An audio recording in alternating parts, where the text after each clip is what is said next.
display. What am I going to do with this? Am I going to be a dominant leader, or am I going to be cowardice and hypothetically come out of the closet and say, I'm one of y'all, and start a resistance movement in the camp? Or am I going to allow God to use me? He allows God to use him.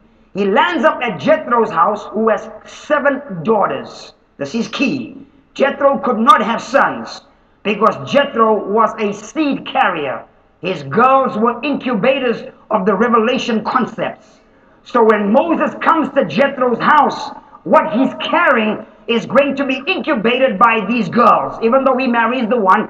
But the spirit of conception, developing the original form and format, the Abrahamic blessing and promise, the transfer of wealth and significance, the raising of leadership and credibility, the establishment of God's order in the earth. These girls and Jethro are going to mentor this man who has all the knowledge of Egypt for 40 years.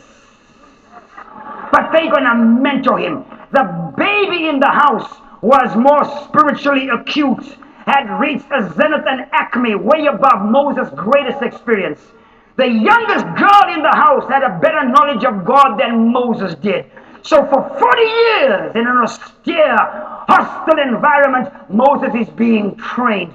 Egypt is being taken out of him as a concept, not as a principle, as a concept, and a new concept is being forced into him.